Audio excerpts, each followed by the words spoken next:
Bonjour à toutes et tous. Alors j'espère que vous m'entendez malgré cette cacophonie. Les oies réclamant. Ah, c'est mon cofitou aussi.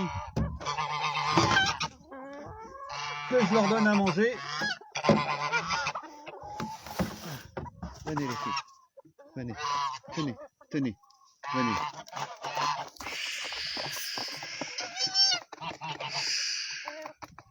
Salut mon cofi.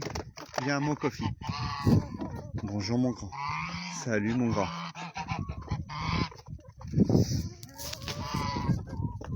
Alors les animaux, heureusement qu'ils sont là. Hein. Enfin, à la fois c'est un poids très important. Viens me voir. À la fois c'est un poids très important qui pèse sur la quantité de travail. Je vais leur donner à manger parce qu'on va pas s'entendre.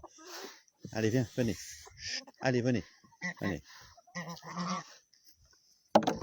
Donc à la fois en fait c'est comme je le disais, donc c'est un poids, une charge mentale énorme parce qu'ils n'arrêtent pas, enfin régulièrement ils me font des bêtises, particulièrement lui. Hier il s'est échappé 2 fois, je l'ai retrouvé chez les voisins, enfin bref. Et puis bon, heureusement là il m'a fait une démonstration en direct live de comment il faisait, donc je vais pouvoir, je l'espère, régler le problème. Ça va, t'étais tranquille, tu bouffes le truc des poules toi. Voilà, ce que je voulais vous dire c'est que, alors pour beaucoup, hein, c'est sûr, hein, quand on voit tout ça là, regardez, enfin mes jardins, mes poules, ma serre bioclimatique, là-bas au fond en fait mes ruches, ah c'est sûr c'est formidable. C'est formidable parce qu'il y a eu beaucoup de travail et ça, je vous le dis, c'est pas pour me vanter, c'est que j'essaye encore à chaque fois d'avoir cette posture, d'être au plus près en fait de la vérité. Ça reste ma vérité, mais c'est je crois ce qui est le plus juste. Regardez le beau petit rouge-gorge là qui est là. Viens me voir Coco, viens me voir. Sauf que tout ça a un prix. Alors je vous l'explique, qui est le prix, comme je viens de le dire, d'un travail acharné, de beaucoup de sacrifices par rapport à ce que les gens appellent du confort, ce dont je me passe en très grande partie, sans aucun problème, pas par bravoure, mais par nécessité, et puis parce que ça me correspond. Par contre, il y a une chose sur laquelle peut-être je communique pas beaucoup, c'est le poids social, c'est le coût social de ce genre de choses. En fait, même si je suis très intégré dans la société, même si j'ai des amis IES et IS qui sont de tous bords, de tout milieu, de toute nationalité, de toute appartenance ethnique, et voilà. N'empêche qu'il y a un gros poids social derrière tout ça, parce que on renvoie en fait aux gens, même si j'ai complètement changé de posture, et je l'ai écrit dans mon dernier texte sur ma mission, j'ai changé, je ne cherche absolument plus à convaincre les gens qu'il faut qu'ils fassent quelque chose. Je suis vraiment dans cette idée de si quelqu'un veut faire quelque chose, de leur proposer voilà, des tutoriaux, du contenu, des réflexions sur quoi en fait ils risquent de quelles sont les choses auxquelles ils risquent d'être confrontés. Et bien malgré cette posture qui est celle vraiment d'offrir un maximum de contenu, et sans dire aux gens mais vous devez faire ça, vraiment en leur laissant ce choix là, eh bien on renvoie quand même aux gens ce qu'ils ne font pas.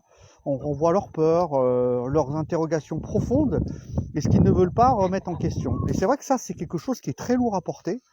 Je vous le cache pas, qui crée, même si j'essaye de le sublimer, qui crée quand même pas mal de tension, alors que je vois pas pourquoi, puisque c'est une question en fait de liberté. Je les laisse eux faire comme ils le veulent, à eux de me laisser faire un peu comme je veux, mais non, c'est pas aussi simple en fait que ça. Et je trouve que ce qui se passe là devant vous, les animaux qui sont complètement de races différentes, qui essayent de cohabiter, mais qui de temps en temps se donnent un coup de sabot, se donnent un coup de bec. s'agressent et parfois se font du mal. Hein. Il y a régulièrement des animaux qui meurent de par la violence. Je pense que c'est assez symptomatique. Et l'humain fait pas mieux à ce sujet-là, même concernant des choses que je crois très vertueuses, peut amener un certain nombre de violences. C'est pas un pessimisme ce que je vous parle, c'est que ce dont je vous parle, c'est pas parce que je suis morose, c'est que vraiment je sens que ça prend de plus en plus de place. Alors que le projet n'a jamais été aussi abouti que ce qu'il est aujourd'hui. Et ça, il va falloir vous y attendre si jamais vous voulez être dans la transition. Je vous en reparlerai plus longuement, mais j'embrasse Carole, par exemple, qui m'expliquait que le simple fait qu'elle puisse aller au travail en vélo électrique et ne rien dire à ses collègues, lui est posé un certain nombre de problèmes. Parce que incompréhension, voilà, et ce que j'ai vécu bien évidemment avant. Et moi aussi par rapport au vélo. Et je récupère quand même pas mal de témoignages qui vont dans ce sens-là. Voilà. Écoutez, c'était peut-être un message qui pouvait vous paraître un peu abscon là, mais en tout cas, il y a quelque chose de profond, il y a quelque chose d'important, il y a quelque chose de lourd à porter et qui est pas franchement évident, surtout quand on vit seul comme moi, en plein milieu en fait de la nature et qu'on voit que parfois les interactions sociales avec les autres sont plus ou moins difficiles pour des choses qui me semblent entre guillemets pas normales. Mais c'est quoi la normalité? Allez, je vous laisse sur ces pensées philosophiques, je vous souhaite une très belle journée et je vous laisse avec ce merveilleux spectacle. Je vous embrasse, prenez soin de vous.